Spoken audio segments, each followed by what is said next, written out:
A lot of things can happen when it's time to weave in your yarn tails or your yarn ends, especially with a yarn that splits.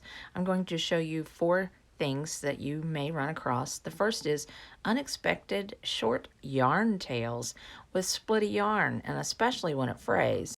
The yarn I'm using is Brand Coboo yarn. It's very soft. It's great for chemo caps, which is what I use this for, but it splits. So I need to bring that frayed piece to the back of my work. And like I said, it's a little bit short, so I'm going to use a technique to work that in.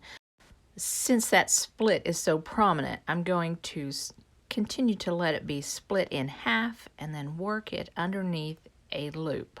So I'll insert my hook underneath that loop right there. You can just barely see it. I'm working it in and pull one side through. Now either use a square knot or a surgeon's knot to put that in place. Now we need to bring those 2 pieces together and make one yarn end and then use it to weave in amongst the stitches, but across in that area was not a good spot. I need these to go into a tight area, so I'm going to go down. So bring those together. I'm using a plastic large-eyed needle at this point, and then go ahead and get your needle in position before you put the yarn tails through the eye of the needle, and that was a little bit of work.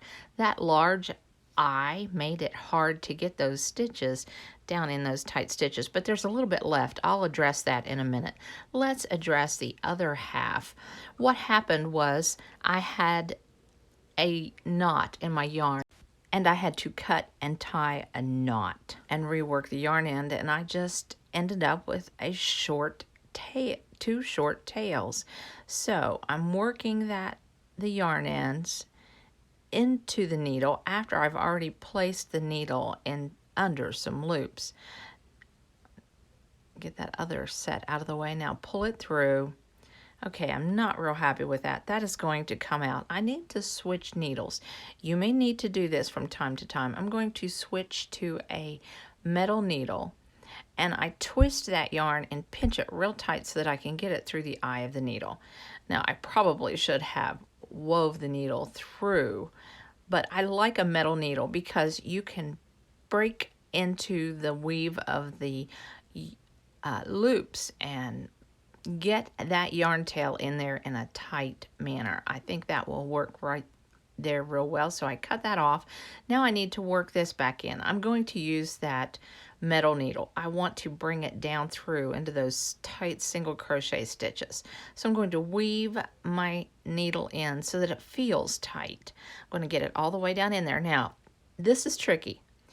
I had to try 3 times to get that all the way, to get all of the yarn pieces through, but I eventually got it. The first time just couldn't get them through. Second time it rolled on me. So I got a real good twist and pinched it really hard and then pushed down in there, and it finally came through and it worked. All right, now pull it through those tight single crochet stitches. You can see that's tight.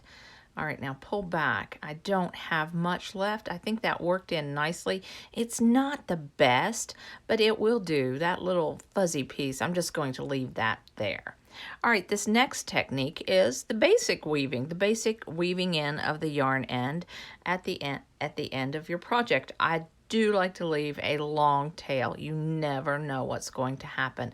7 to 8 inches, 10 to 12 inches. I think that is best, and I do like to, and I'm going to continue to use this metal needle because I want to go into those stiff, tight single crochet stitches. So as I'm weaving the yarn ends in, when I put that needle down through, I'm slightly rocking it back and forth like I would if I were sewing or quilting. I want it to break into the yarn or into the weave of the yarn. And then I even go back a stitch or 2 and try to grab that yarn end if I can, and just keep going back and forth, breaking into the weave, and then pull. Now, after I get it pulled, I go ahead and give it a little bit of a tug to straighten it out. There we go. So, and then go to the side for a few stitches to finish that off.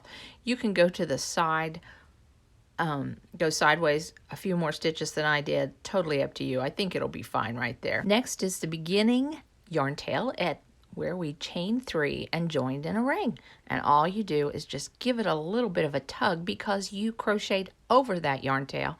Give it a tug, clip it off. This is not recommended for a magic ring application. It was good to have you on my side of the mountain. I hope you'll come again soon. And if you want to know how to make that chemo cap made out of Brand Coboo, I have a tutorial. I'll put the link below.